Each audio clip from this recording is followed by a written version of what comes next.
Bismillahirrahmanirrahim. Assalamualaikum warahmatullahi taala wabarakatuh. Pertama-tama banyak syukur kita kepada Allah Subhanahu Wa Taala kerana dengan limpah dan izinnya kita dapat bersama pada pagi Jumaat ini. Alhamdulillah. Alhamdulillah, pagi yang cukup ceria hari Jumaat. Quote of the day bersama dengan Atuk. Quote of the day bersama dengan Atuk. Hari ini sudah 6 Januari, 6 hari bulan. Sudah banyak hari dah. 6 hari bulan. Tak lama lagi dah nak puasa. Puasa dah tak lama lagi dah. Tak lama lagi kejap. Quote of the day kita hari ini, sema-sema pagi hari ini, tajuk kita hari ini. Tajuk kita hari ini ialah yakin. Yakin boleh berjaya. Bila kita ada keyakinan, maka sebahagiannya sudah pun berjaya. Kata ahli-ahli motivator, ahli-ahli motivasi. Nak berjaya mesti ada yakin. Mesti ada yakin. Tak yakin tak berjaya. Macam tak tu. Jadi kita kena yakin. Yakin. Apakah yang dikatakan yakin? Yakin ni ialah sesuatu yang benar. Satu benar ataupun sesuatu yang kita mampu boleh buat. Kebenarannya saya yakin ini benar ataupun boleh buat. Maknanya dia tidak ragu-ragu, jauh sekali daripada syak, rasa ragu. Tiada yang benar kecuali yang benar, semata benar kecuali yang benar semata-mata. Itulah. Jadi jalan yang ditempuh bukanlah jalan yang salah mengetahuinya akan arah kiblat. Katakanlah dia nak solat, dia yakin arah tu sudah arah kiblat. Dia yakin, yakin arah kiblat. Baru dia solat. Baru dia solat kan. Tidak, dia tak solat. Dia tentu cari solat. Yakin. Yakin. Ya. Dan apabila kita yakin kesungguhan kita, maka kita sudah pun menghampiri kepada kejayaan. Ya Ramli. Assalamualaikum. Waalaikumsalam. Salam Jumaat semua. Salam Jumaat. Hari ini Jumaat Azhar. Apa khabar Azhar? Azhar, terima kasih kerana sudi jenguk Atuk. Itulah tajuk kita hari ini ialah yakin itu akan membawa kita kepada kejayaan. Tapi apakah yakin sebenarnya? Ini yang menjadi persoalan. Sejauh mana yang dikatakan yakin? Adakah sekadar sebut di mulut? Sebut di mulut je. Kau yakin ke? Aku yakin. Aku yakin. Kau yakin ke? Kau boleh berenang? Aku yakin. Tapi ilmu berenang tak ada. Ini yang jadi masalah. Adakah kita yakin kepada benda yang kita ada ilmu? Ada kemahiran? Adakah kita yakin pada saat itu? Ini di antara persoalan. Ada ramai yang yakin, cakap saja. Kau yakin ke? Kau boleh berenang? Yakin? Cuba berenang. Terus lemas. Sebab apa? Ilmu berenang tak ada. Ilmu berenang. Jadi begitu juga kita yakin. Kau yakin ke? Ini arah kiblat? Yakin. Yakin.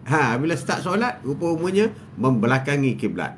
Sebab apa? Sebab ilmu untuk mengetahui arah kiblat itu tidak ada. Kau yakin ke? Kau boleh dapat 20A? Yakin. Tapi kau tak pergi sekolah. Tuition tak ada, apa tak ada. Yakin. Bila exam 1A pun tak ada. Maknanya dia yakin kepada benda yang dia tidak membuat persiapan untuk mencapai kejayaan. Ini banyak ni yakin ni.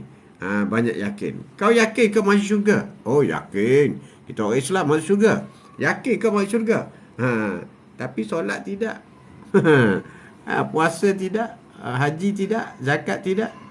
Yakin ke? Adakah itu yakin? Ini yang dipersoalkan soalan yakin ni.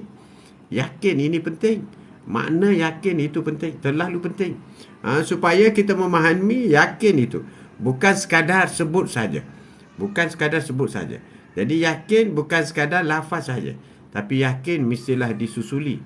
Bersandarkan kepada ilmu. Ilmu. Sebab itu you yakin ke? You solat ni? Yakin ke? You solat ni? Yakin ke? Tapi kau tak belajar solat. kau tak tahu rukun fi'li, macam mana kau yakin solat kau tu betul? Ini yang dikatakan keyakinan itu mesti disusuli dengan ilmu. Apa maknanya? Maknanya kita kena belajar, kena berusaha, kena berusaha. Kau yakin ke kau dapat menang pertandingan lomba lari ni besok? Kau yakin kau boleh menang? Yakin. Tapi kau tak pernah berlatih pun. Tak pernah berlatih kau, tiba-tiba je kau cakap boleh menang. Bila berlawan, memang kalah. Sebab apa? Persiapan tidak ada. Ilmu tidak ada. Fizikal tidak fit. Ini yang penting pada kita. Jadi apabila kita sebut apa ni, yakin, maka kita mesti kawinkan yakin itu dengan pengalaman ilmu. Kemahiran yang kita perlu ada. Begitu juga dalam soal kita nak mengendalikan sebuah perniagaan. Kau yakin ke kau boleh tubuh syarikat kau boleh mengendali sebuah syarikat besar ni? Yakin. Tiba-tiba tonggang langgang. Jadi cakap saja yakin tak boleh. Jadi begitu juga kita solat dengan menghadap Allah SWT. Kau yakin ke Allah ada? Kena yakin. Kau yakin ke Al-Quran itu benar? Kena yakin. Baru kita baca bersungguh-sungguh. Baru kita tahu arti bersungguh-sungguh. Kau yakin ke hadis-hadis itu sahih? Kau kena belajar. Kena banyak mendengar. Kau kena yakin. Yakin. Menyaksikan sendiri. Macam mananya? Aku yakin. Aku tengok sendiri. Supaya yakin. Ataupun kau mengesahkan diri. Ada hadis riwayat daripada sahabat-sahabat, dia kata, aku lihat cara Rasulullah solat. Mana dia yakin, dia tengok itu hadis sahih. Aku lihat cara Rasulullah makan. Aku lihat ataupun aku dengar Rasulullah kata macam ni. Aku dengar. Jadi daripada sumber yang sahih yang dia boleh dengar, boleh lihat. Ini penting kepada kita supaya kita menerapkan diri kita, supaya kita yakin. Maknanya sekurang-kurang kita pernah tengok ataupun kita pernah terasa. Kau yakin ke gula tu manis? Kau yakin ke gula tu manis? Kau yakin ke garam tu masin? Kau yakin ke mempelam itu masam? Contoh. Aku yakin lah mempelam harum manis. Sedap. Apa? Kau pernah makan lah. Tapi kalau kata kau sedap ke harum manis? Sedap. Sedap. Kau pernah makan ke? Belum. Orang bagi tahu. Jadi keyakinan sudah mulai menurun. Keyakinan kita kepada hujah itu mulai menurun. Sebab kita hanya dengar orang cakap. Hearsay. Dengar orang cakap, kata harum manis itu sedap. Sedap. Maka kita pun kata sedap. Bila didengar oleh orang, aku tak nak belilah. Mahal, benda tu sedap. Sebab kau pun tak beli lagi. Itu tahap keyakinan dia berbeza. Ini yang penting kita perlu faham. Quote of the day kita hari ini. Sembang-sembang pagi ini ialah soal yakin. Yakin itu kejayaan. Tapi yakin itu mestilah bersandarkan perkara yang benar. Benar, seperti saya pernah melihat, saya pernah mendengar. Tidak ada orang yang mengintip barulah dia buka pintu. Mana dia yakin, tak ada orang tengok, aku simpan dulu. Macam mana benda ni boleh hilang? Kesungguhan melawan musuh. Aku berlawan dengan musuh habis-habisan. Sebab aku yakin. Aku yakin boleh menang. Ataupun dia buat research dulu, menyelidik dulu. Aku yakin. Aku dah buat kajian. Ini keputusannya macam ni. Jadi kita yakin. Yakin dalam sesuatu perkara itu. Jadi sehingga menyebabkan kita yakin, dan keyakinan itu menjadi kuat untuk kita berhujah. Orang Mekah bahawa kedatangan mereka bukanlah kerana hendak berperang. Maknanya yakin. Orang Mekah, Rasulullah berhijrah ke Madinah adalah bukan nak berperang, tetapi untuk mencari tempat yang baru. Yakin tidak ada peperangan. Contoh. Begitu juga kehadiran rombongan Rasulullah ke Madinah.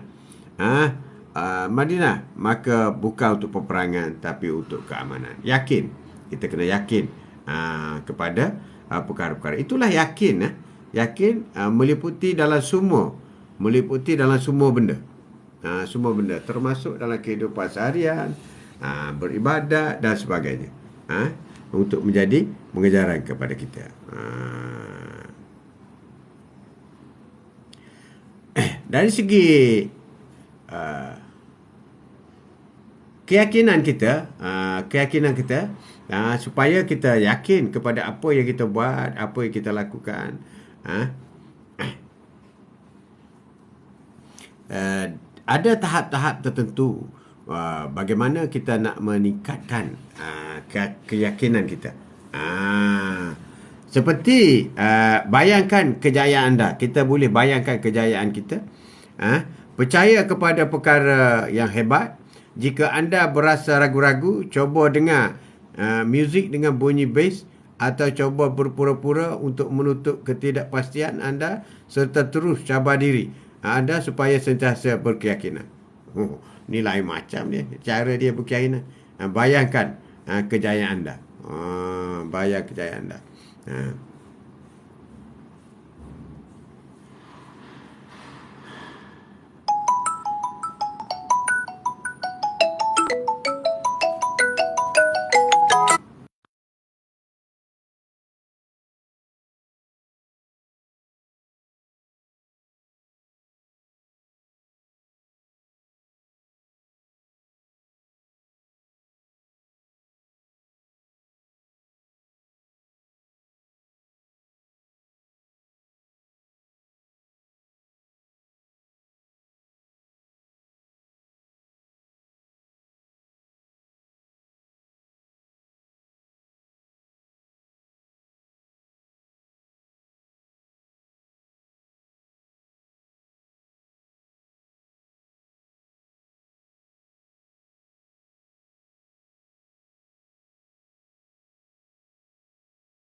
Gangguan sekejap. Gangguan sekejap sementara. Okey, dalam soal kita untuk meningkatkan keyakinan kita. Ini keyakinan kita. Yang penting keyakinan kita. Dalam kita untuk meningkatkan keyakinan kita. Jangan pernah rasa diri tidak bagus. Akhirnya anda penentu kebagusan diri anda. Jangan inferiority complex kata. Jangan rasa rendah diri. Jangan rasa aku ni tak bagus. Jangan rasa aku ni pemalas. Jangan rasa aku ni orang jahil. Jangan rasa benda-benda seperti ini. Kerana dia akan boleh menjejaskan tahap keyakinan kita. Itu yang pertama. Yang kedua, buang rasa risau agar anda mampu tenangkan diri untuk lebih yakin. Buang rasa risau agar anda lebih mampu untuk anda lebih yakin. Itu juga penting kepada kita. Jangan terlalu banyak risau. Buang rasa risau agar anda mampu tenangkan diri. Risau, stres, itu di antara perkara-perkara yang boleh mengganggu tahap keyakinan kita. Tahap keyakinan kita. Jangan memandang orang lain terlalu hebat sehingga anda bertindak untuk mengkritik diri sendiri. Jangan meletakkan, membandingkan dengan orang lain semua hebat. Aku je kurang. Itu tak boleh. Jangan melainkan orang yang semua pandai. Aku punya bodoh. Tak boleh. Tak boleh. Sebab kebolehan kita itu, kita jangan meletakkan sesuatu yang lebih rendah. Kita mesti berusaha supaya kita berada di tempat yang lebih tinggi. Ya Wan, salam Tok. Alhamdulillah Tok, sihat. Lama tak lihat Tok. Oh, lama tak lihat. Ada Wan. Ada. Wan lama tak nampak tu. Wan lama tak nampak. Tajuk kita hari ini ialah keyakinan. Kita yakin. Jadi buang perasaan risau, perasaan stres, dan agar kita mampu tenang. Itu penting. Mampu tenang. Kita boleh tenang. Jangan memandang orang lain terlalu tinggi, terlalu hebat daripada kita. Itu juga boleh menyebabkan keyakinan kita akan jatuh, akan rendah. Latih minda untuk jadi lebih positif. Kita latih minda kita supaya lebih positif, supaya kita lebih yakin kepada apa yang kita nak lakukan. Kita lebih yakin. Ucap terima kasih kepada diri sendiri. Ini award kepada diri sendiri. Award ini pun juga penting. Alhamdulillah, thank you. Thank you my diri. My diri. Ucapkan terima kasih diri sendiri. Sentiasa suka dan cintakan diri sendiri. Kita sentiasa bersyukur. Syukur, Alhamdulillah syukur. Segala puji bagi Allah. Kerana Allah memberi kehebatan kita. Kita sebagai orang yang baik. Itu kita sentiasa melafazkan perkara ini. Diri anda berharga. Jadi jangan sia-siakan. Diri anda ini adalah sesuatu yang begitu istimewa. Jangan disia-siakan. Kalau seekor lembu pun berharga 5,000 sekarang ni. Lagilah manusia kan, lebih berharga. Hidup hari ini dengan penuh makna. Jadi kita isi kehidupan kita dengan penuh perkara-perkara yang bermakna, yang bermanfaat, memberi kebaikan. Rasakan perasaan seronok dan hebatnya menjadi orang yang berjaya. Apabila kita yakin, apabila kita boleh berjaya, kita akan merasa seronok. Merasa seronok dan hebat untuk kita berjaya. Cipta yakin diri, jangan cipta rendah diri. Jadi kita cipta yakin diri. Kita cipta keyakinan diri kita, bukan cipta rendah diri. Bukan cipta perkara-perkara yang boleh merendahkan diri kita. Jadi itu adalah di antara sebahagian perkara-perkara yang kita boleh menjadikan tips dalam soal untuk mempertingkatkan keyakinan kita.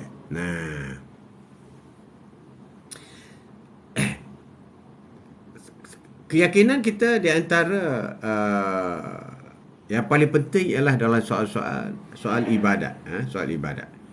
Soal ibadat itu penting.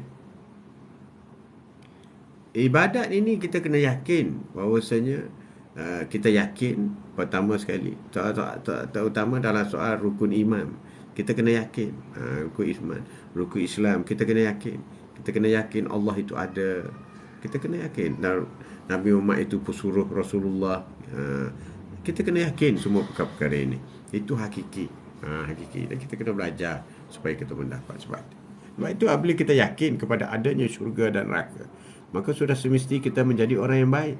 Sebab orang yang baik itu adalah ganjarannya syurga. Orang yang tak baik, ganjarannya neraka. Ini yang menjadi persoalan kepada kita. Apakah syurga dan neraka yang jadi pada kita. Begitu juga dalam soal kita mengejar kebebasan. Kebebasan diri, kebebasan sebenar tidak ada. Kebebasan hakiki tidak ada. Kita masih lagi tertakluk kepada hukum hakam syariah. Kita sebagai seorang Islam sudah semesti kita ada tahap-tahap tentu, tahap-tahap tentu untuk melakukannya. Bukan boleh melakukan apa saja kononnya. Kebebasan bersuara, kebebasan manusia, tak boleh.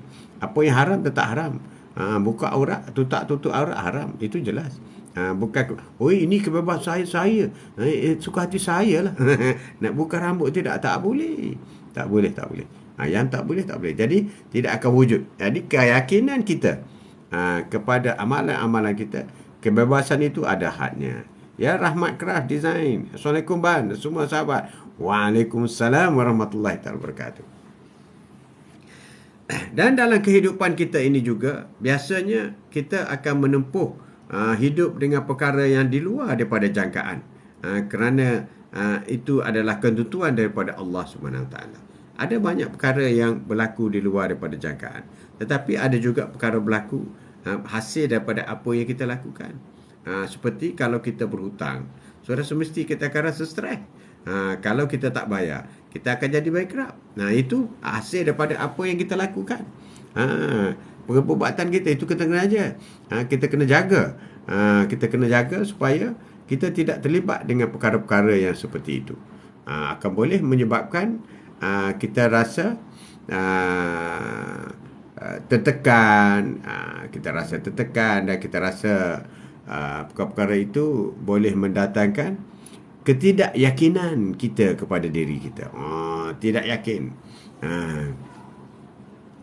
Begitu juga dalam kita meneraka dalam soal kehidupan kita, kehidupan seharian kita. Kita boleh lihat bagaimana contoh-contoh para rasul, para nabi, para ahli ulama, cara hidup mereka sebagai panduan kita. Cara hidup mereka, mereka tenang hidup mereka. Tengok tutup imam masjid, tutup bilal masjid, mereka tenang. Mereka tidak kaya, tak semua kaya, dan ramai tak kaya lah. Tak ada orang jadi imam jutawan. Ada orang, tapi dari segi tahap ketenangan yang luar biasa, itu mungkin mereka dapat nikmati yang tidak dinikmati oleh orang yang kaya raya, orang yang berpangkat besar. Tu imam lebih ni sebab dia mengimamkan masjid. Begitu juga bila dia memanggil seruan azan untuk melakukan solat, mewakili seruan daripada Allah Subhanahu Wa Taala, hayyalah solat, marilah solat. Dia yakin seperti itu. Jadi maknanya kita tidak boleh meletakkan sesuatu itu pada benda yang tidak pasti. Seperti kalau ada duit bahagialah. Belum tentu. Jangan yakin ada duit bahagia walaupun kau yakin sungguh. Belum tentu. Sebab ada orang banyak duit banyak pun tidak bahagia. Nak tanyalah bang, kalau kita buat contoh gambar bertulis. Ya Rahmat, nak buat contoh gambar dan tulisan. Gambar, kalau gambar pemandangan apa semua tak apa. Tapi kalau gambar benda yang bernyawa, tidak digalakkan. Tidak digalakkan. Assalamualaikum. Ya, Koma, Tok dan sahabat Duha cerah dari Marymount, Singapura. Sahabat Singapura sama. Bertujuan untuk memberi tanda sebagai wakil diri untuk memberitahu menyuruh solat. Bertujuan untuk memberi lakaran boleh, lakaran macam kartun ke lakaran untuk tanda, boleh lakaran. Tidak pure foto lah, pure foto. Ya Rahmat, sebab selalu kita lupa untuk tegur. Ada juga lupa untuk tegur. Hidup ini adalah dinikmati, bukan dikesali. Jadi apabila kita yakin dengan hidup kita ni, sebenarnya kita bermula dengan perkara yang baik. Kita yakin Allah itu sayang kita. Kita yakin Allah itu pemurah. Kita yakin kita nak apa saja Allah akan beri. Dan kita kena yakin bahawasanya perintah-perintah Allah itu kita patuh. Jangan tak patuh perintah Allah. Kalau kita diperintahkan solat 5 waktu, itu perintah Allah. So wajib kita patuh. Jadi kalau kita tak patuh, maka kita akan menerima balasan yang tak baik. Balasan ini banyak. Kalau orang tak solat, balasan ni banyak. Neraka tu satu hal, na'udzubillah. Mungkin kesusahan di dunia, mungkin stres, mungkin macam-macam lah. Macam-macam perkara kesusahannya apabila kita melanggar perintah Allah, terutama bermula dengan solat. Contoh gambar saya dan ayat, tunjuk gambar saya dan ayat suruh solat sampai dekat rumah untuk anak-anak dan isteri. Contoh gambar saya dan ayat suruh solat tanpa dekat rumah untuk anak-anak dan isteri. Untuk dalam rumah kita boleh, bukan untuk tontonan umum. Untuk rumah kita boleh. Sama juga kalau gambar foto kahwin apa semua kan, letak dalam bilik boleh. Jangan letak di luar untuk tontonan umum, tak boleh. Itu tak boleh. Kita yakin juga iaitu hidup ini adalah untuk dinikmati, bukan untuk dikesali. Bukan, sebab kita memang fitrah kita bermula dengan baik. Kita bermula dengan baik. Jadi kita kena yakin bahawasanya kita ini sebenarnya benih kita ini adalah benih yang diwujudkan di syurga. Diwujudkan di syurga. Ambil tanah di bumi, dan Nabi Adam alaihissalam adalah hidup di syurga. Jadi mana kita bermula di syurga. Jadi kita yakinlah hidup kita ini bermula dengan baik. Bermula dengan baik. Jadi sama ada kita menyesal atau tidak, itu bergantung kepada tindakan kita. Jadi boleh ke, sebab tu ibarat wakil diri untuk memberitahu setiap hari. Boleh dalam bilik boleh. Di rumah boleh. Tempat tutup, wakil diri. Tapi kalau tulis pun tak apa dah. Tolong solat mengikut waktu, pesan daripada ayah. Cukup dah, dia faham kan. tak letak gambar pun. Tulis tulisan je. Untuk anak-anakku yang kau sayangi, untuk anak isteriku yang kau kasihi, pastikan solat pada waktunya. Tulis saja tu pesanan dari ayah. Boleh. Cukup dah. Macam tu cukup dah. Okey, dalam soal kita nak menentukan keyakinan kita, keyakinan kita dengan rakan-rakan, dengan sahabat, di antara faktor yang paling penting ialah cara berkomunikasi. Kalau kita berkomunikasi dengan baik, dengan yakin, dengan fakta, dengan hujah yang jelas, mudah difahami, maka sudah semesti tahap keyakinan itu akan lebih tinggi. Seperti dalam orang yang sedang berunding dalam bisnes, dia ada tahap keyakinan dia. Orang yang sedang berunding untuk kahwin, berunding juga kahwin pun. Jadi adakah kita akan ditanyakan di akhirat kelak? Sebab itu di akhirat wakil diri. Setakat kita memberitahu dah cukup dah. Setakat kita memberitahu, okey, semua mesti solat mengikut waktu, sudah cukup dah. Sudah cukup. Memberitahu tu cukup dah. Sebab selalunya kita leka nak beritahu soal solat fardu pada keluarga. Boleh tulis di bilik masing-masing solat fardu. Tapi kita bertanya solat fardu ni, mungkin apabila masuk solat, waktu solat, kalau berada di rumah ke apa, ataupun sekarang boleh handphone hantar mesej.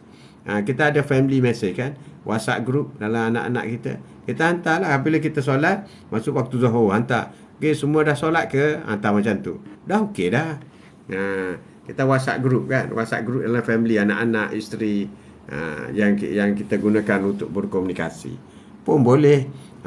Untuk buat dengan kertas, tampar di dinding dalam bilik anak-anak pun boleh. Boleh sentiasa mengingatkan pun boleh. Baguslah tu. Bagus.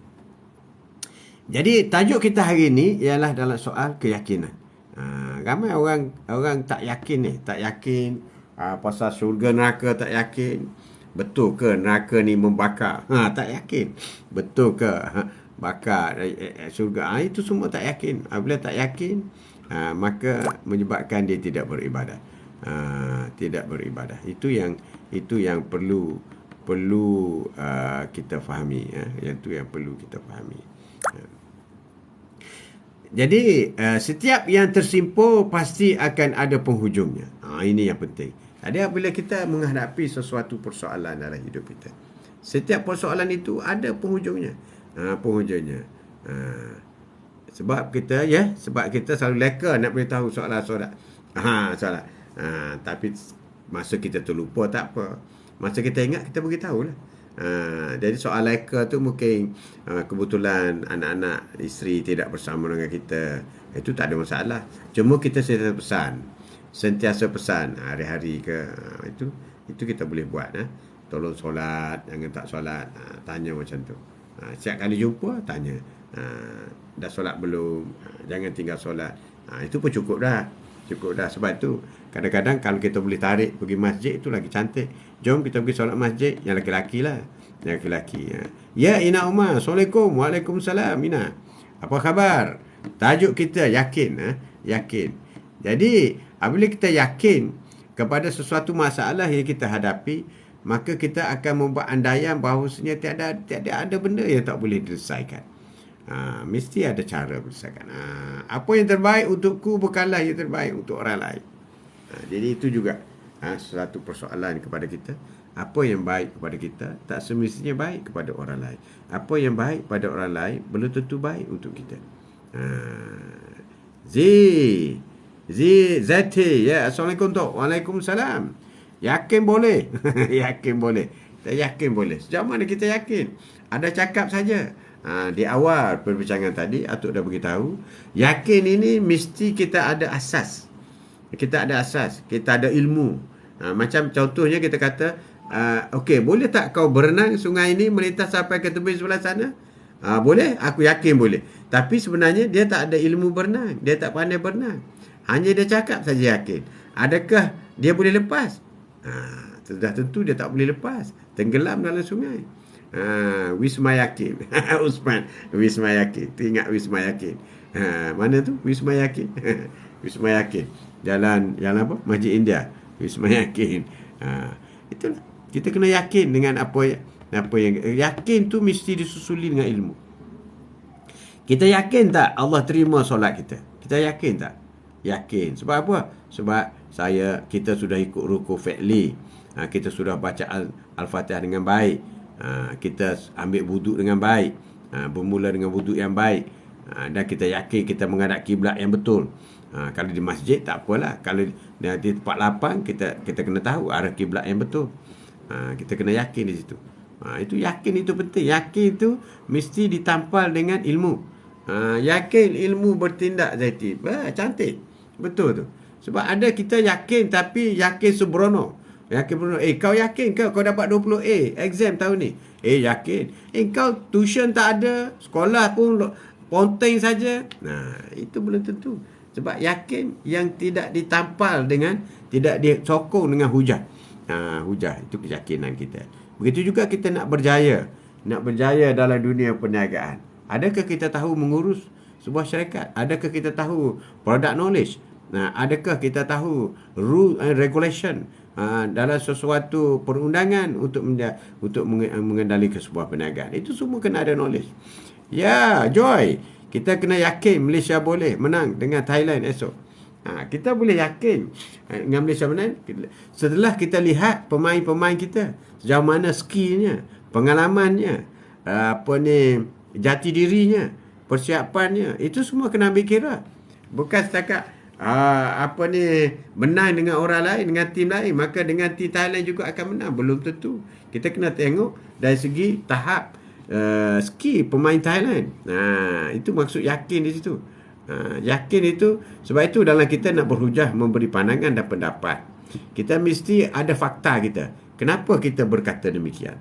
Kenapa kita yakin bahawasanya kita boleh buat?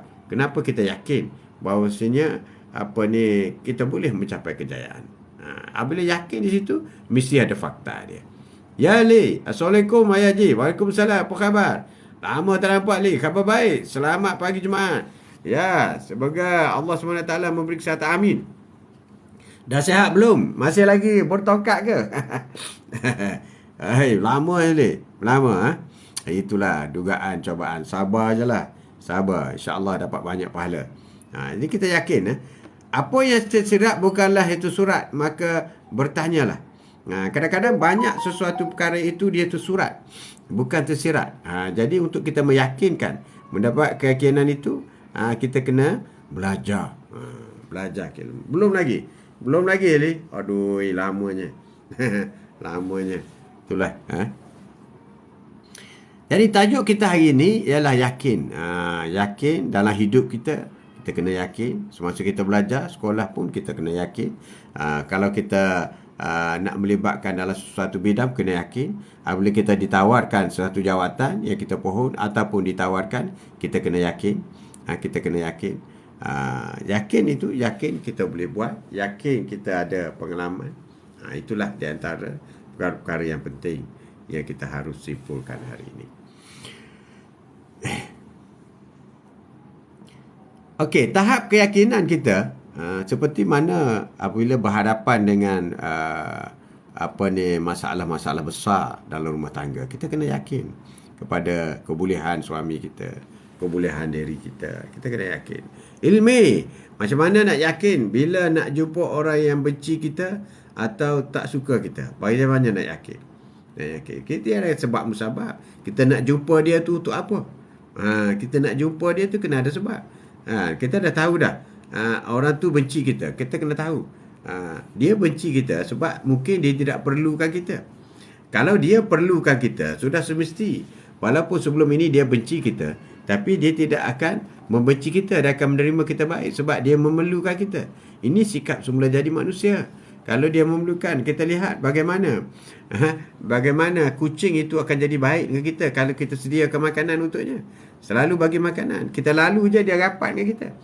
Begitu juga manusia. Jadi untuk yakin kita itu, apa yang kita boleh sumbang kepada dia. Kalau kita boleh sumbang, you tahu tak, bila you close dengan saya ataupun you tahu tak, you rugi tak rapat dengan saya. Contoh macam tu. Contoh. Kanan dan kiri saya kena ayah haji. Oh, dua-dua lah. Kanan kiri. Allahu Akbar. InsyaAllah lah. Semoga cepat sembuh. Cepat sembuh. Dia benci juga. Orang yang benci kita juga mesti ada sebab musabab. Cuba kita baiki. Bahagian mana yang dia benci kita? Mungkin dia salah faham. Mungkin. Bila dia salah faham, benci dengan kita, kita kena berbetulkan. Assalamualaikum. Ya, Tok Abah. Assalamualaikum. Haida. Dan salam jemaah tu. Serta sahabat syurga. Amin. Hindun. Haida pula Hindun. Terima kasih. Waalaikumsalam. Tok Abah. Waalaikumsalam. Salam sejahtera. Salam Jumaat. Salam penuh barakah buat semua. Amin. Amin. Amin. Ya Rabbal Alamin. Amin. Amin. Tajuk kita hari ini, Tok Abah, yakin. Jadi kita nak buat sesuatu, kita kena yakin. Kita nak beribadat pun kena yakin. Lebih-lebih lagi kita tahu kalau dalam soal ibadat, kita tahu maknanya. Kita berzikir subhanallah. Apa makna subhanallah? Tak tahu. Bila tak tahu, kurang mujarab, kurang yakin. Kena yakin. Ayah Haji apa khabar? Alhamdulillah baik. Terima kasih Tok Abah.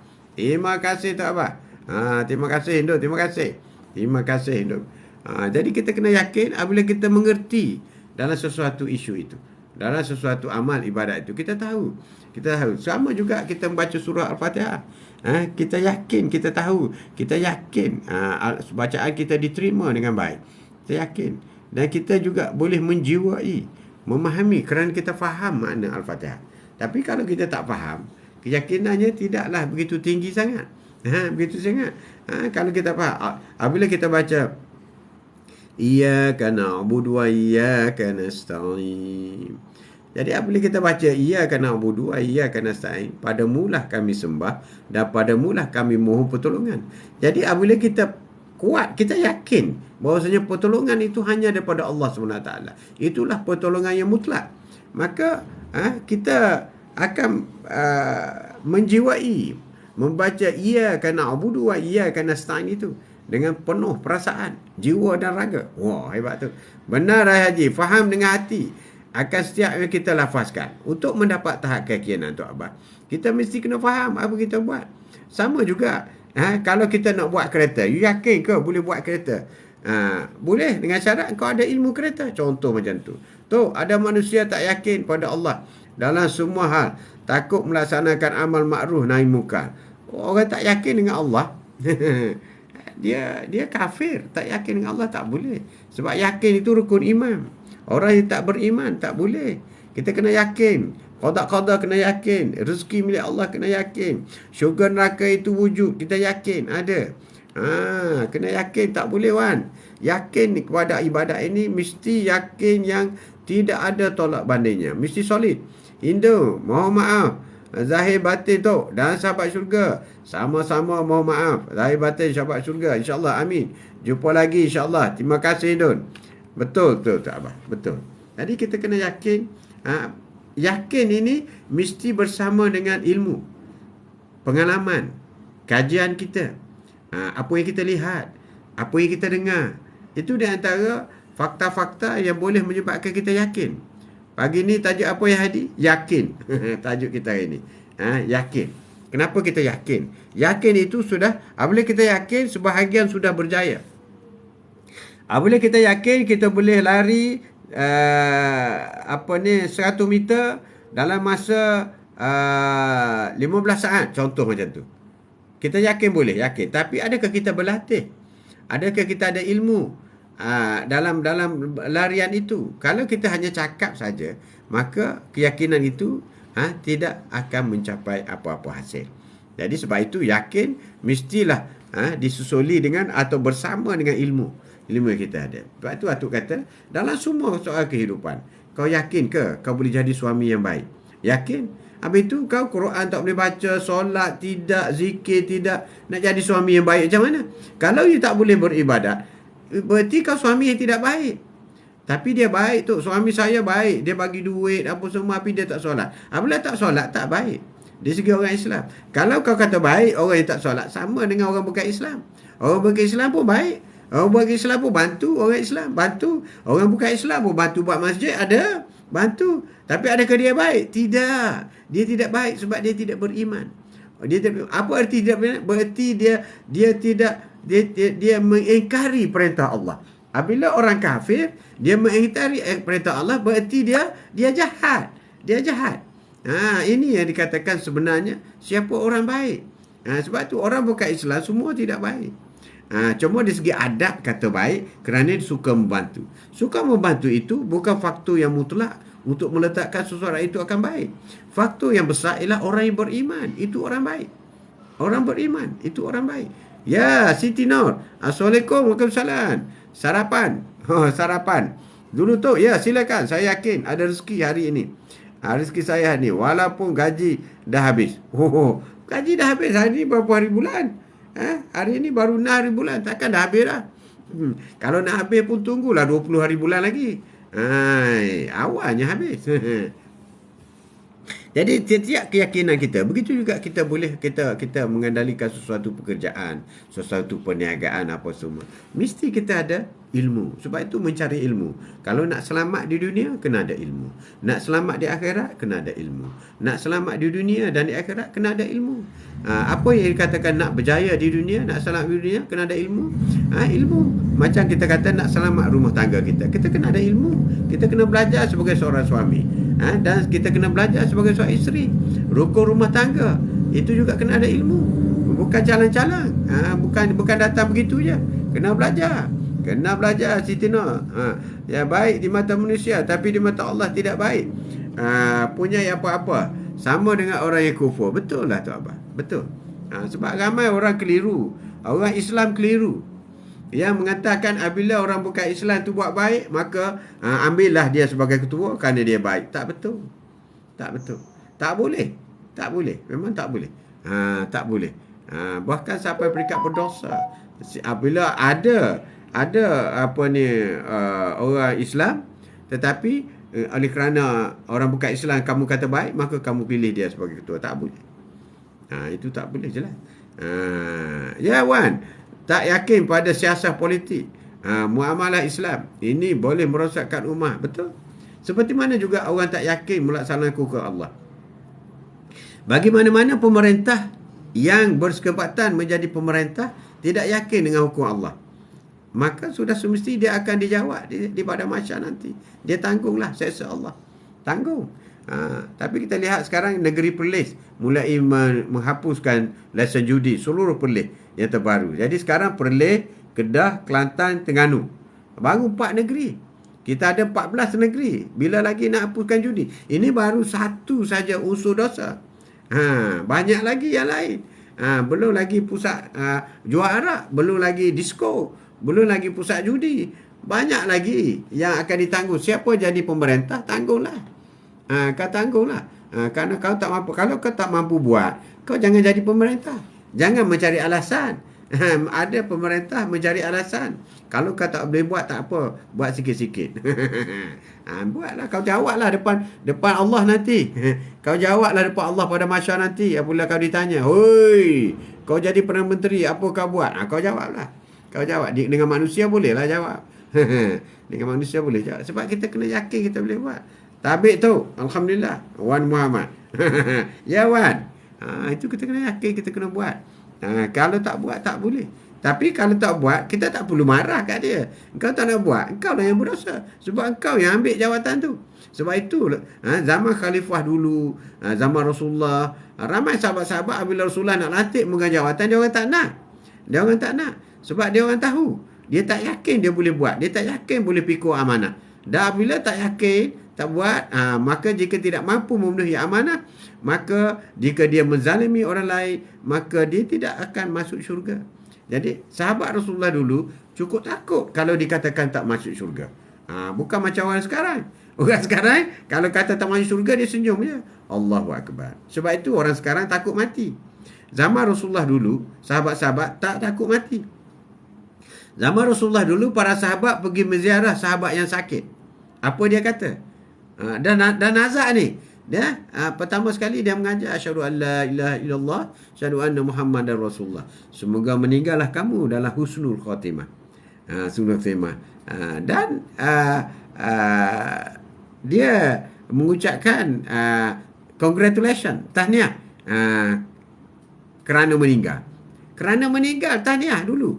Tahniah. Sebab apa? Sebab apabila kamu meninggal, kamu akan berjumpa dengan Allah.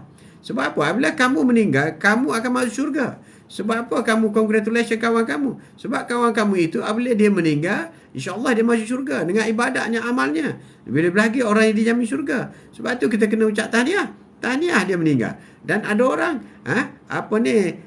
berusaha bersungguh-sungguh supaya mati dalam husnul khatimah, dan dia tak takut mati. Dan Rasulullah sendiri, semasa malakul maut datang nak menyabut nyawa Rasulullah, Rasulullah malakul maut menyampaikan pesan daripada Allah SWT, sama ada Rasulullah nak terus hidup ataupun nak berhenti, nak mati, nak wafat setakat ni.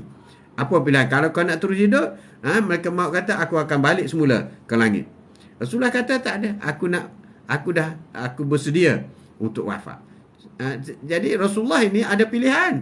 Ada pilihan, dan Rasulullah pilih wafat. Sebab apa? Sebab Rasulullah tahu setelah dia wafat, dia akan berada di tempat yang lebih indah, lebih cantik, lebih nyaman, lebih selesa, lebih agung, di alam barzakh, dan juga di syurga nanti. Jadi bagi orang yang beramal dan ibadat, dia yakin dengan apa yang solat yang dia buat, dia yakin dengan Al-Quran yang dia baca, dia yakin dengan zikir yang dia amalkan, dia yakin dengan sedekah yang dia lakukan, dia yakin dengan ibadat-ibadat lain yang dia lakukan, dia beristighfar sehingga dia yakin dia tidak ada dosa. Apabila dia nak meninggal, dia akan senyum. Dan dia reda sebab dia bersedia untuk bertemu dengan Allah Subhanahu Wa Taala. Ini yang kita perlu bina dalam diri kita. Kita yakin akan menghadap Allah, akan menerima catatan riwayat hidup kita di dunia ini dengan tangan kanan. Tanda diterima tangan kanan berarti kita akan masuk syurga. Terima tangan kiri itu tanda masuk neraka. Itu jelas. Ya Wan, macam mana manusia yang tak yakin agama ni boleh yakin pada adanya Allah dan Rasul? Mana sejenis apa ni? Kalau tak yakin kepada agama Islam, berarti dia tidak mempercayai lah apa yang disuruh oleh Allah SWT. Sebab itu Al-Quran itu mukjizat. Apa yang disuruh oleh Al-Quran, apa yang diceritakan oleh Al-Quran daripada zaman Nabi Adam. Bayangkan Al-Quran ini bercerita daripada seawal Nabi Adam, kalau dari segi manusia sehingga ke hari kiamat. Semua dah ada dah. All the story di dunia ini daripada Nabi Adam sehingga kiamat sudah diceritakan dalam Al-Quran. Itu pulang kepada kamu. Nak ikut atau tidak? Ini apa kita kena yakin apa kita lakukan. Sebab begitu juga orang yang yakin beramal dan beribadat. Macam kita kata, bagaimana untuk mengelakkan daripada kita susah dan miskin. Susah dan miskin. Bagaimana? Kita kena yakin. Mengikut ulama, susah dan miskin, dan mengikut ada bacaan-bacaan ulama. Ya, Hasan ayahku. Assalamualaikum tu. Waalaikumsalam. Ada beberapa amalan-amalan yang boleh menyebabkan kita seolah memanggil miskin dan susah.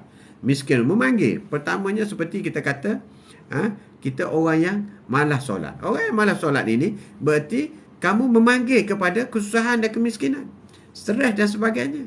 Malas solat. Atau juga orang yang memanggil solat ni, kalau perempuan di dapur, puan di dapur ialah pinggan mangkuk tak dibersihkan. Selepas makan penuh dalam sink pinggan mangkuk.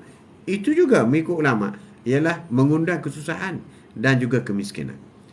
Amalan-amalan ini. Ini amalan yang tidak baik. Begitu juga ada yang kata ada rumah yang kotor, penuh dengan sesawang. Itu juga mengundang kemiskinan dan kesusahan. Ini bukan petua, bukan. Ini amalan. Amalan ibadah kita. Kita kena jaga. Begitu juga orang yang ambil wuduk tak sempurna. Maka dia mengundangkan kemiskinan dan kesusahan.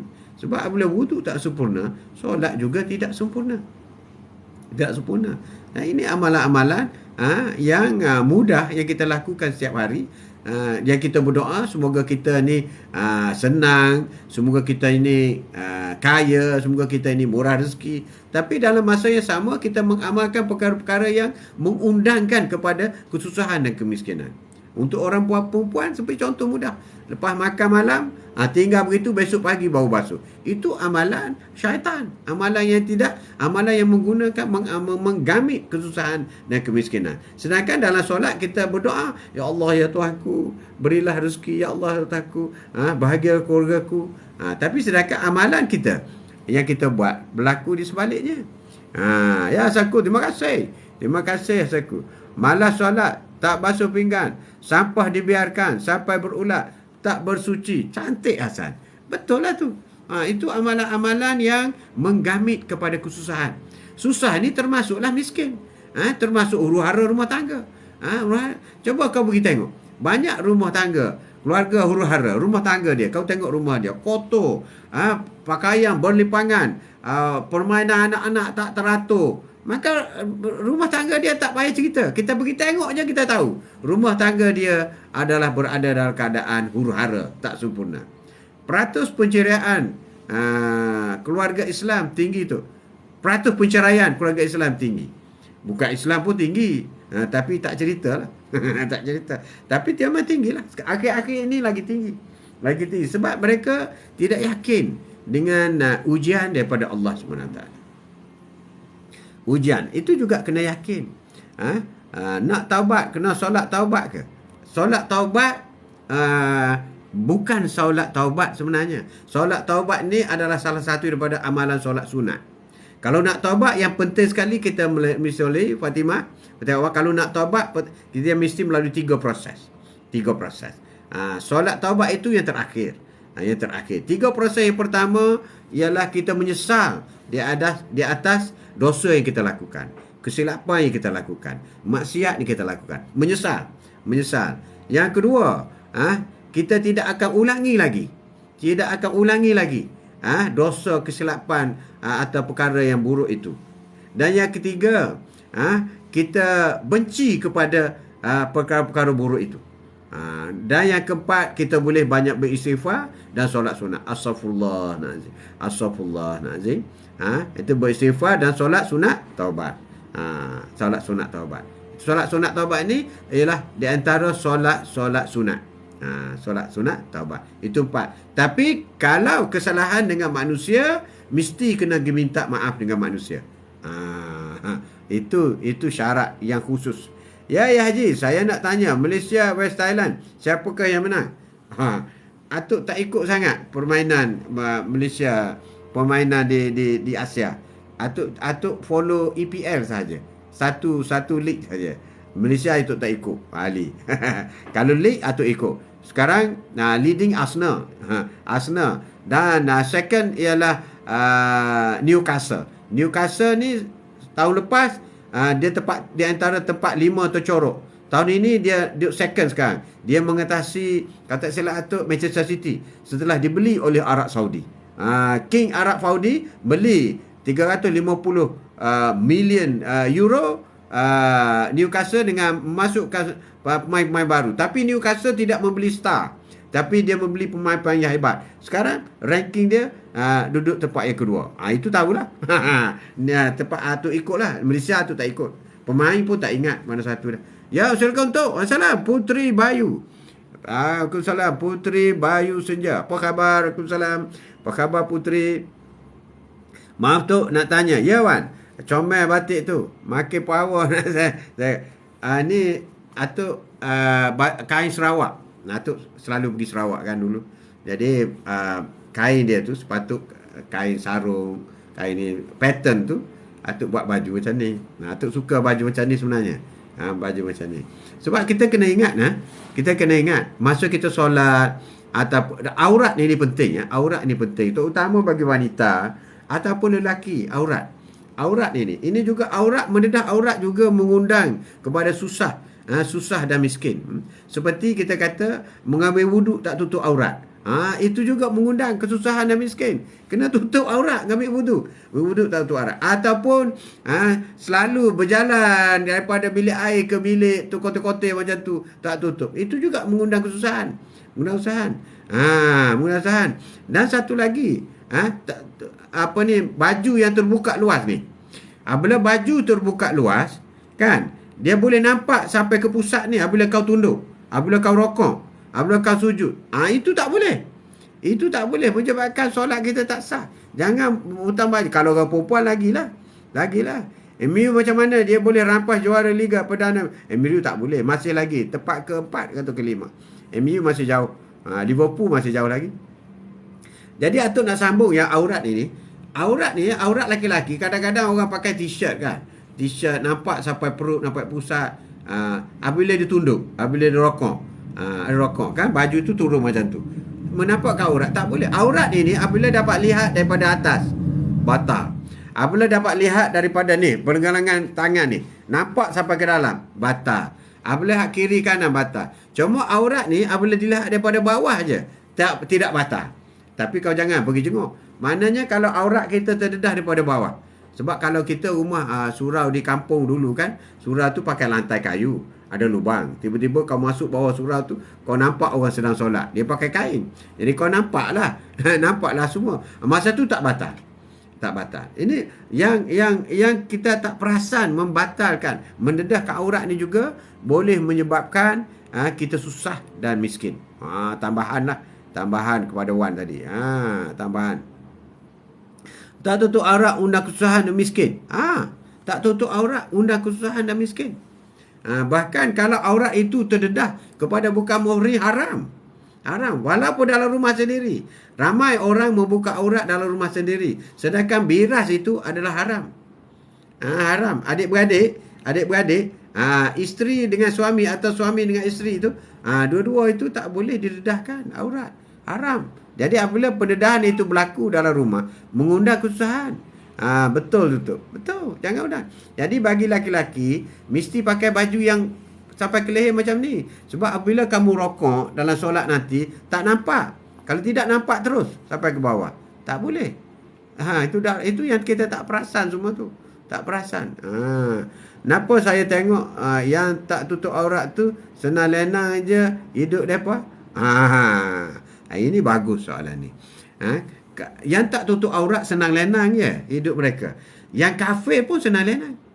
Kenapa sebut yang tak tutup aurat je? Tak tutup aurat tu senang sikit je. Yang kafir lagi senang. Kau tengok Bill Gates, paling kaya di dunia, dia Islam ke? Tak. Dia tutup aurat ke? Tak. Dia pergi mandi begitu je.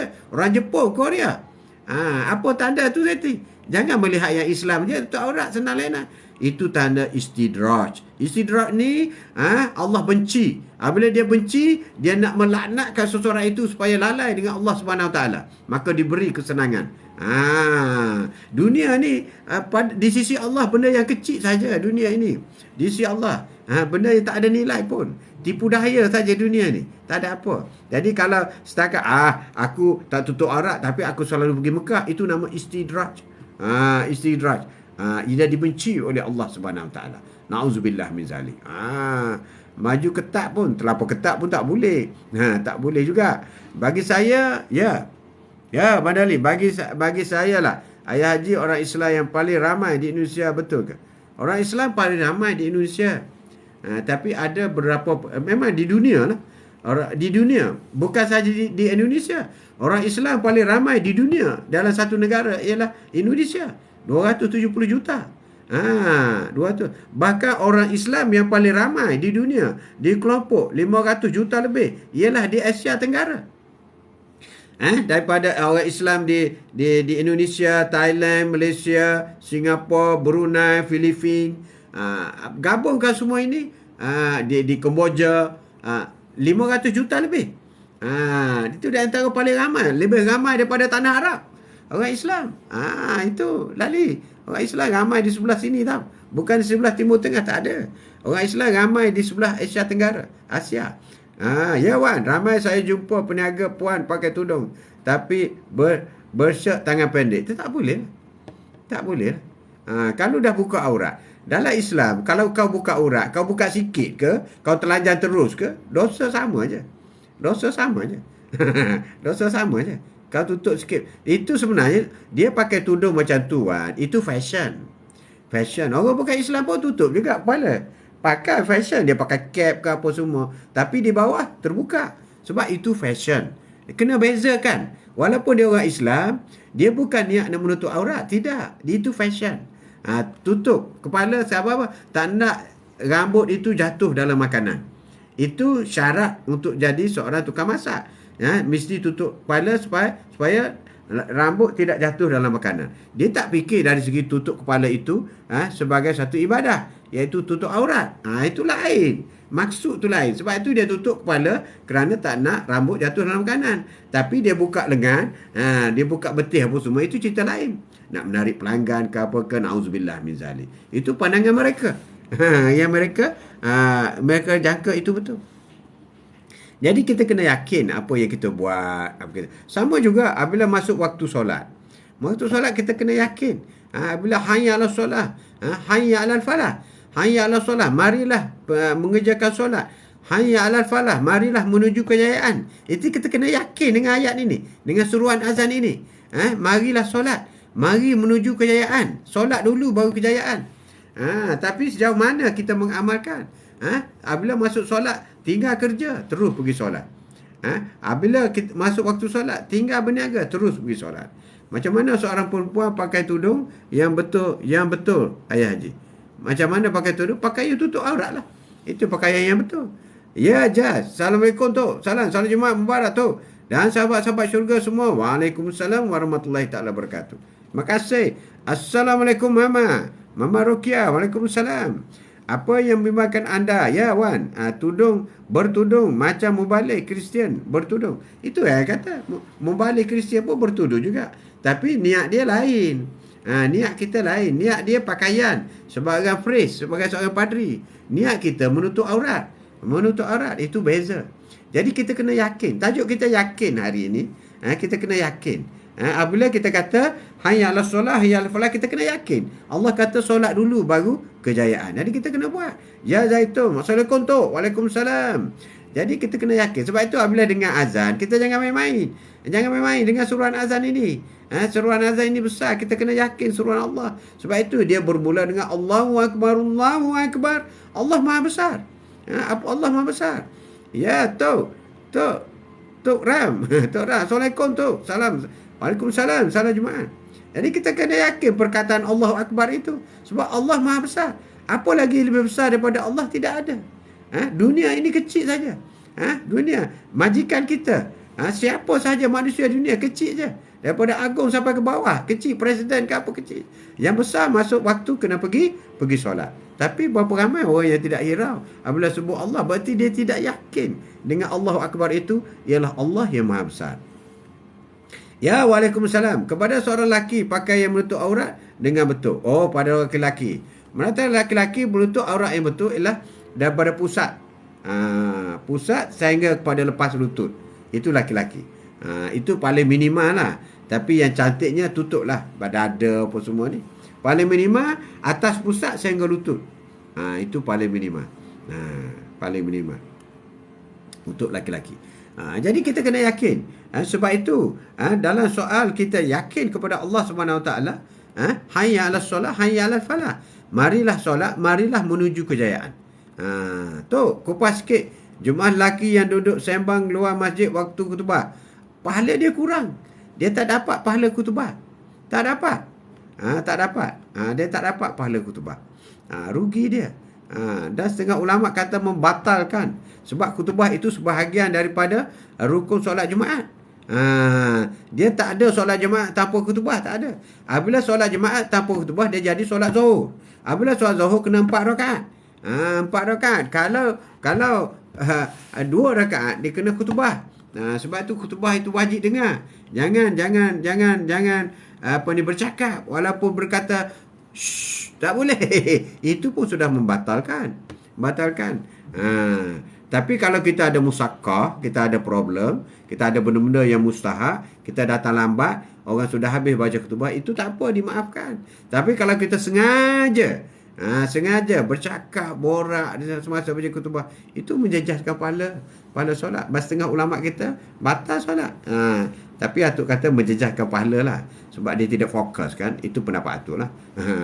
Pendapat yang paling orang kata apa? paling nipis lah. Paling nipis. Pakai ketat tak kira lelaki atau perempuan. Boleh tak ya Haji? Pakai ketat yang membentukkan badan. Tak boleh. Tak kira lelaki atau perempuan. Tak kira lelaki atau perempuan. Itu kena pakaian ketat, tak boleh. Sehingga membentuk badan. Sebiji macam dia telanjang, tak boleh. Ataupun sama, pakai jin pun jin ketat. Nampak punggung, tak boleh. Itu tak boleh. Terutama wanita lah. Kalau wanita, aurat wanita ni lebih detail berbanding dengan lelaki-lelaki. Kalau lelaki berseluar itu dah tutup aurat. Tapi kalau wanita tak boleh. Tak boleh. Sebab wanita ni hanya muka dan tapak tangan je. Kaki kena pakai stokin. Wanita ni dia hanya boleh buka muka, tapak tangan. Kaki kena pakai stokin. Tapi pada satu ketika zaman Rasulullah dulu, isteri Rasulullah juga buka muka. Tapi kalau tak silap tu dicadangkan oleh Saidina Umar supaya isteri Rasulullah pakai purdah. Jangan semua isteri Rasulullah pakai purdah.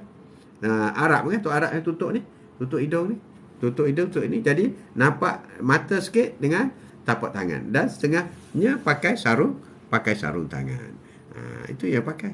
Itu semua pakaian isteri Rasulullah. Jadi kita kena yakin, apabila hayya 'alas solah, hayya 'alal falah, mari solat dulu baru pergi kejayaan. Jadi orang yang tak solat dia tidak akan berjaya. Tapi ada soalan kata tadi, orang tak solat pun kaya raya. Itu istidraj. Allah benci kepada orang seperti itu. Dia bagi kaya. Sebab orang yang solat, marilah solat, marilah menuju kejayaan. Kejayaan di situ bukan saja di dunia, tapi kejayaan di akhirat. Syurga, pahala yang banyak apabila orang solat. Hayya 'alas solah, hayya 'alal falah. Marilah solat, marilah menuju kejayaan. Berarti dunia dapat, akhirat dapat. Tapi bagi yang tak solat, maka dia hanya dapat dunia, akhirat tak dapat.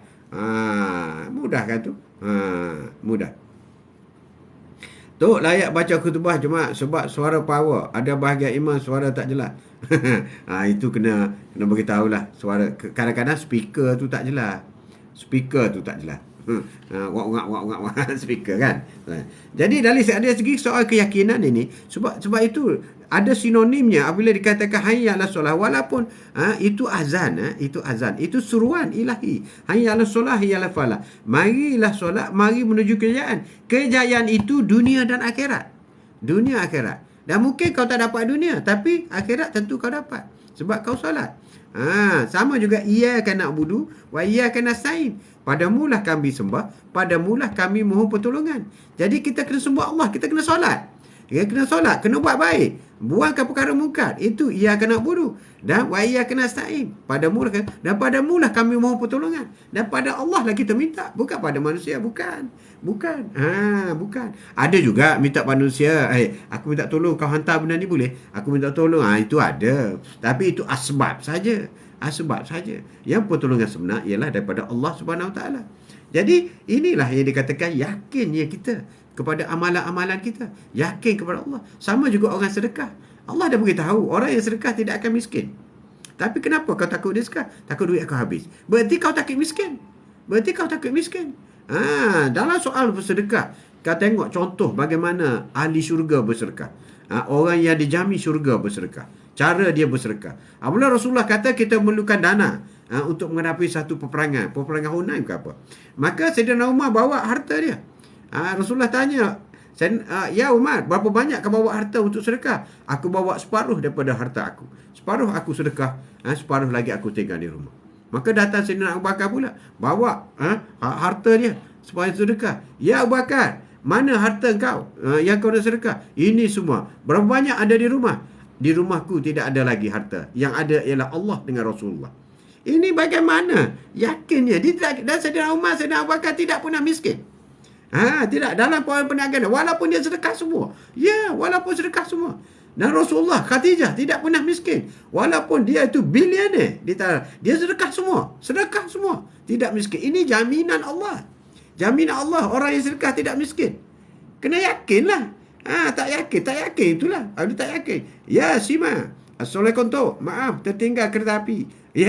Tajuk kita yakin. Yakin. Kalau kita solat tapi kita tak yakin dengan bacaan, macam mana diterima atau tidak? Kita tidak yakin. Solat kena solat. Terima tak terima soal lain. Sebab solat ni wajib Dali. Ini soalan yang bagus. Ada orang kata bacaan saya tak bagus, saya tak nak solat. Tak boleh. Solat tidak ada tolak ansur. Kecuali zikir. Kalau kita sebut la ilaha illallah, apa tersebut asyhadu anla, ataupun kau sebut alhamdulillah, ataupun kau sebut subhanallah tak betul, itu tak, kau kena betulkan. Tapi kalau solat, betul tak betul pun kau kena solat juga. Kena solat. Kau jahat semacam mana, kena solat. Sebab solat itu wajib. Kalau tak solat, berdosa.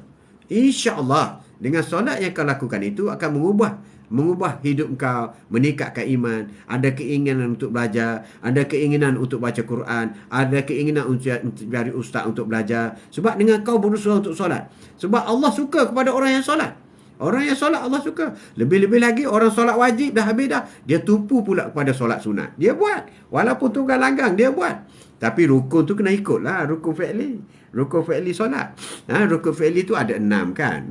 Pertama sekali, rukun fi'li tu takbir. Allahu Akbar. Itu kena jelas. Jangan sebut dalam hati. Jangan mulut je. Mulut ada yang nganga. Allahu Akbar tak keluar. Yang angkat ni, angkat tangan ni pun sunat je. Tak angkat pun tak apa. Kalau nak solat Allahu Akbar, dah boleh. Dah boleh tak angkat Allahu Akbar, itu sunat.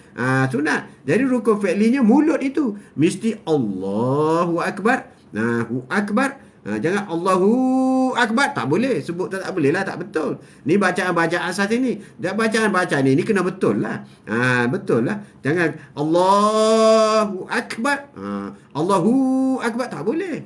Allahu Akbar. Boleh. Mana Allahu Akbar. Akbar tu kena cepat sikit. Itu contoh. Itu rukun fi'li. Tak kata Allahu Akbar, tak sah solat. Tak sah solat. Dan kita baca itu mesti dengan telinga. Kemudian kita baca surah Al-Fatihah. Itu wajib baca. Tak betul sikit-sikit pun tak apa. Sebab kita dalam proses pembelajaran. Itu diterima. Tapi wajib kena buat. Alhamdulillahi Rabbil Alamin. Ar-Rahmanir-Rahim. Maliki Yaumiddin. Baca sampai habis. Okey. Itu rukun fi'li. Yang kedua. Kemudian kita rokok. Kita rokok tak ingat nak baca tu. Subhanallahil azim, tak ingat tak baca. Tak apa, tak baca. You rokok saja. Tapi you berhenti. Rokok tu berhenti. Kemudian you iktidah. Iktidah. Tak boleh baca pula sampai Allah Alhamdulillah. Tak boleh baca juga. Tak apa, kau terus sujud. Sujud pun tak boleh baca. Subhanallahil a'la, tak boleh baca. Kau sujud sajalah. Kau sujud. Kemudian duduk antara sujud. Kemudian kau rokok sujud lagi. Sujud, kau bangun pula. Baca pula Al-Fatihah. Kemudian kau rokok. Dan begitulah. Bila 2 kali, tak ingat tahiyat awal. Tak apa, kau tak payah baca. Sehinggalah kepada tahiyat akhir, kau baca tahiyat akhir. Dan dalam tahiyat akhir itu, at-tahiyatul mubarakatus salawatut tayyibatu lillah. Baca sampai, tapi jangan lupa berselawat. Selawat itu rukun fi'li. Asyhadu an la ilaha illallah, asyhadu anna Muhammadar Rasulullah. Allahumma salli ala sayidina Muhammad wa ala ali sayidina Muhammad. Sampai takat tu pun cukup dah. Assalamualaikum warahmatullahi. Assalamualaikum warahmatullahi. Dah boleh. Senang dia solat. Solat kena buat. Tak boleh tak buat. Tak boleh tak buat. Kau jahat macam mana pun kau kena buat. Tak kena macam mana pun kau kena buat. Solat dulu. Sebab solat ini akan membimbing kita. Ini yang hebat. Tak percaya buatlah. Ini yang tak yakin ni. Tak yakin yang tak solat tu. Kena yakin lah. Kena yakin. Kena yakin buat. Jadi soal keyakinan ini terutama dalam soal-soal beribadat ini sudah dijelaskan di dalam Al-Quran bahawasanya orang yang kuat beribadat ini orang yang mendapat kesenangan di dunia dan kesenangan di akhirat. Kesenangan di dunia. Tapi ramai yang keliru lah. Tengok kawan saya tak pernah solat pun pangkat selalu naik. Itu istidraj. Itu Allah benci kepada orang macam tu. Kita nak ke? Kita nak Allah sayang. Sebab tu dalam duduk antara sujud kita baca Rabbi fi'li warhamni. Rabbi fi'li, ampunlah dosaku. Ampunlah dosaku. Warhamni, sayangilah aku. Kita minta Allah sayang kita. Minta Allah sayang kita. Itu yang kita nak. Itu yang kita doa, kita minta. Jadi arti kata lain cara mudahnya ialah solat ni kau kena belajar. Tak boleh tak belajar.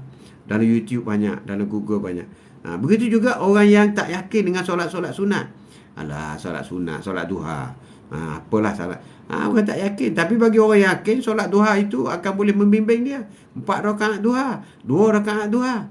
Sebab tu orang tak yakin dengan solat sunat, dia tak solat. Sedangkan apabila sahabat tanya Rasulullah, ya Rasulullah, apakah ibadat yang paling baik selain daripada solat? Rasulullah kata solat. Solat apa Rasulullah? Solat sunat. Semua solat sunat lebih baik daripada zikir. Walaupun kau berzikir 700 kali satu hari pun, solat itu lebih baik. Solat sunat itu lebih baik. Lebih baik daripada engkau berzikir. Tapi bagi orang tak berzikir, baik dia berzikir lah. Solat-solat sunat itu ada solat-solat yang ada waktunya. Solat sunat duha pukul 7.45 sehingga pukul 12.30. Sekarang ini waktu duha lagi. Solat duha tak boleh petang, tak boleh. Jangan kata solat wajib saja ada waktu. Solat sunat juga ada waktu. Sebab solat sunat ini ada kelebihannya. Kita kena yakin. Kalau 4 rakaat memurahkan rezeki. Kalau 12 rakaat sebuah istana emas di syurga. Kalau 8 rakaat pekerti kita yang baik. Ini banyak fadilat. Kita kena yakin lah. Tapi baru orang yang cakap dia tak buat. Tak buat macam mana dapat? Kau buatlah dulu. Tapi janganlah kau buat sekali kau terus minta. Aku dah solat dah duha semalam 4 kali. Tak dapat rezeki pun. Tak betul lah macam tu. Rezeki tu luas. Kau sihat tu rezeki lah. Kau sihat, dapat kawan baik itu rezeki lah. Dapat anak yang baik berjurus itu rezeki lah. Dapat isteri yang bagus itu rezeki lah. Dapat suami yang soleh itu rezeki lah. Banyak dah rezeki yang kau dapat. Cuma yang kau minta aja tak dapat, itu ditangguhkan. Jadi kita sebenarnya solat sunat. Solat sunat ramai orang tak yakin. Seperti juga solat tahajud. Solat 23 malam adalah solat king. Solat sunat yang paling agung ialah solat sunat tahajud. Tapi tak ramai orang yang buat. Tak ramai yang buat. Solat sunat tahajud. Pukul 3 pagi bangun, solat tahajud. Walaupun 2 rakaat. Sajaku solat sunat tahajud 2 rakaat. Tapi ramai orang tak yakin. Sedangkan solat tahajud ni, Allah telah menjaminkan banyak perkara-perkara yang luar biasa. Kemudahan, kehebatan, murah rezeki, tingkatkan iman, kebahagiaan. Banyak orang itu akan dapat. Di luar jangka. Di luar jangka. Secara tiba-tiba. Ialah dalam solat tahajud. Tahajud is real tu. Ya, Jess, tahajud. Solat tahajud walaupun 2 rakaat. Kalau orang buat dapat lebih lagi cantik. Tanyalah Jess, orang selalu buat tahajud. Orang yang selalu buat tahajud, dia tidak akan tinggal tahajud. Dengan sendiri, you akan jaga pukul 3 pagi, pukul 4 pagi. Kecuali tak boleh. Tak payah pakai jam, tak payah. Tak payah pakai jam. Kalau pakai jam pun, kalau kau tak nak. Kalau syaitan tu kuat dalam badan kau. Kalau dosa masih banyak di badan kau. Kalau kau bertaubat masih tidak diampun oleh Allah. Bagilah gong, loceng besar mana pun, kau tak akan solat. Kau tak akan bangun solat tahajud. Sebab solat tahajud ni orang istimewa. Orang terpilih. Jadi siapa yang bangun sempat solat tahajud, maka dia sudah terpilih oleh Allah SWT. Hebat. Ayat B95 tu, kalau kita baca hari ni, apa kelebihan ya Haji? Atuk tak ingat. Nanti kena cek balik. 95 ni banyak fadilatnya. Banyak fadilatnya, kelebihannya. Banyak-banyak fadilat. Tapi atuk tak ingat satu persatu. Cuma okey, dari segi amalan ni Dali, kita jangan fikir sangat apa ganjaran kita akan dapat. Amalan ni sebenarnya ialah mengabdikan diri kepada Allah. Bukan nak ganjaran, tidak. Sebab itu Allah kata, aku tidak jadikan jin dan manusia kecuali untuk sembahku. Mana Allah jadikan kita untuk sembah dia. Bukan untuk mendapat apa yang dia nak bagi. Bukan. Untuk sembah Allah. Sebab itu ada satu sirah. Apabila seorang ulama besar, malaikat melihat namanya berada di neraka. Tapi bila dia turun ke bumi, melihat dia sedang bertasbih, dia sedang solat, dia merupakan seorang wali yang besar. Maka malaikat tanya dia, hai si fulan, aku melihat namamu berada di neraka. Rugilah engkau. Engkau bertasbih, engkau solat, engkau sujud kepada Allah SWT. Apa kata dia? Hai malaikat, tugasku ialah hanya beribadat kepada Allah. Soal neraka dan syurga itu adalah ketentuan daripada Allah. Bukan ketentuan aku. Tugasku ialah sujud kepada Allah SWT. Malaikat pun naik balik. Melihat di Lauh Mahfuz. Tengok nama dia. Sudah dipotong daripada ahli neraka. Tapi sudah tercatat dalam ahli syurga. Maka malaikat tu tadi turun memberitahu semula. Dia kata, aku melihat namamu. Sudah pun berada di syurga. Kerana engkau beribadat kerana Allah SWT. Bukan kerana ganjaran. Ini yang penting. Ini yang penting. Jadi apabila kita solat, kita buat sesuatu kerana kita patuh kepada Allah. Kerana kita sujud kepada Allah. Kerana kita sayang kepada Allah. Kerana kita sayang kepada Rasulullah. Kerana kita tahu ganjaran dan juga balasan daripada Allah SWT. Ya Allah, angkatlah kami berada di tahap tawaddu' dan khusyuk. Dan reda dengan apa yang berlaku. Kami mohon redamu ya Allah. Ini yang penting kepada hidup kita. Jadi sebab itu, orang yang bangun tahajud, cuba tanya Jazz. Orang yang bangun tahajud, dia bangun dengan redha, dengan senang je. Dengan senang je dia akan dapat solat tahajud. Teruskan Azidah. Jazz, terima kasih. Teruskan tahajud. Walaupun kau bangun tu kerana nak kencing kan, tak apa. Sebab nak kencing itu satu notification. Satu notis, satu kejutan supaya kau bangun. Tapi bagi orang yang diselaputi oleh dosa, tak nak ingat, tak nak supaya dosa dia diampunkan, maka dia bangun, lepas kencing dia sambunglah tidur. Tak ada solat, tak ada apa. Ya, Vid?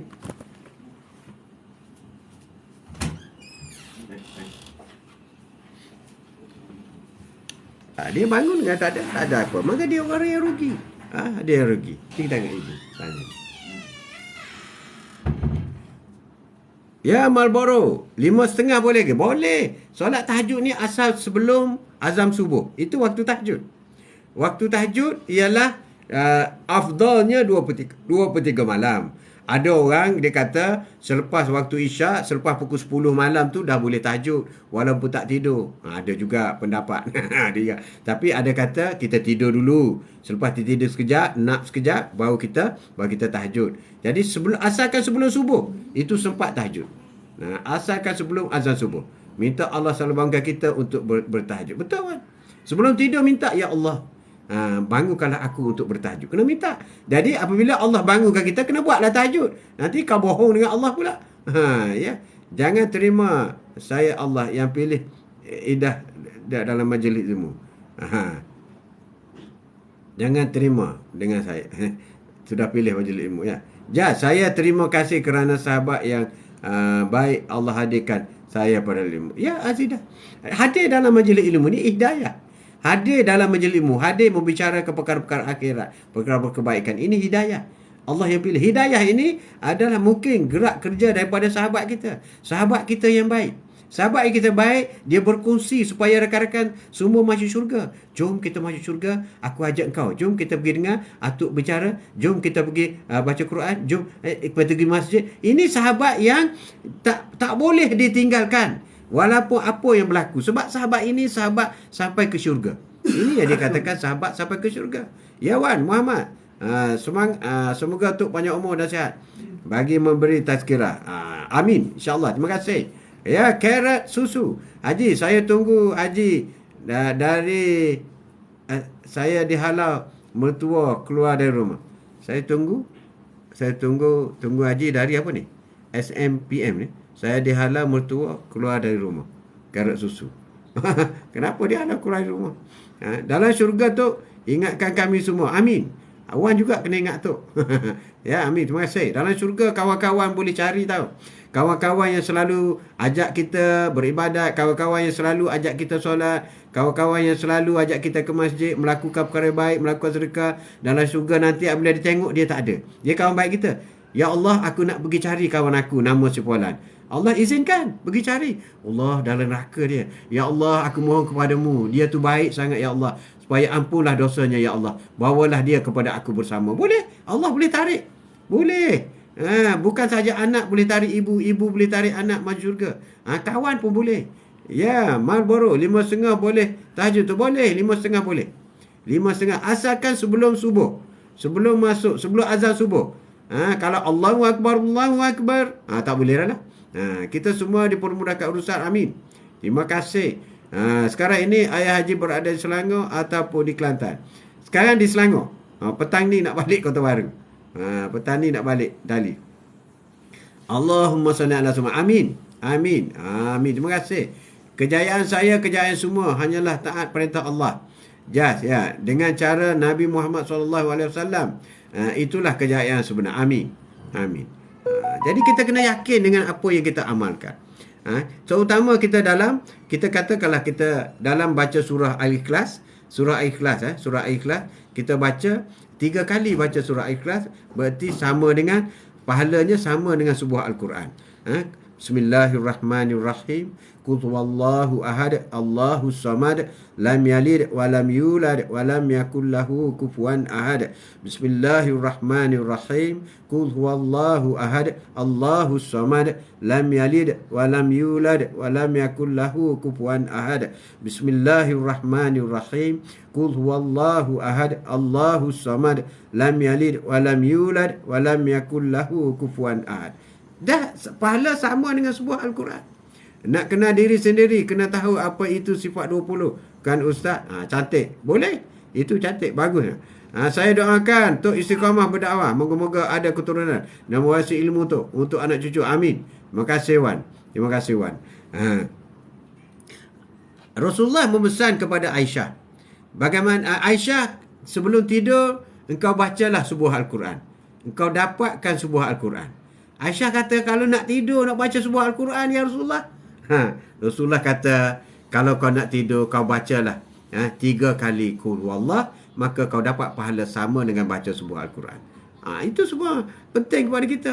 Kita kena yakin benda-benda seperti ini. Petani ayah haji nak balik ke Kota Baru, kereta atau ke Kota Ban. Saya balik dengan kereta dengan adik saya. Sekejap lagi nak pergi dah ni. Mungkin saya bertolak daripada Keramat. Daripada Keramat ke Kota Baru petang ni. Undur dulu tu, silakan Wan. Terima kasih. Salam. Undur dulu, terima kasih banyak. Dalam solat saya selalu baca ayat Atuk baca tadi. Okey, cantik. Itu surah Ikhlas. Ada satu cerita, satu imam zaman Rasulullah dulu, di Madinah, di sebuah kampung jauh daripada Madinah. Makmum dia komplain. Dia kata, imam masjid saya Rasulullah, selepas Al-Fatihah dia baca Qul Huwallah je. Setiap kali sembahyang, setiap rakaat, itu je dia baca. Dia datang mengadu kepada Rasulullah. Tak bolehkah baca ayat yang lain, cari imam baca ayat yang lain? Maka Rasulullah panggil imam tu. Kau panggil imam tu, aku nak jumpa dengan dia. Maka imam tu datang menghadap Rasulullah. Dia baca Qul Huwallah saja. Rasulullah tanya dia, kenapa kau baca Qul Huwallah saja? Ya Allah, aku baca Qul Huwallah kerana makna ayat Al-Quran surah Qul Huwallah itu adalah tinggi tauhid kepada Allah. Qul Huwallahu Ahad. Allah itu satu, Allah itu agung. Allahus Samad. Ini adalah tauhid, dia kata. Jadi apabila Rasulullah mendengar itu, Rasulullah kata, engkaulah ahli syurga. Baca Qul Huwallah je iman. Jadi semua yang komplain pasal baca Qul Huwallah itu, balik saja, balik awal. Itu kita boleh baca.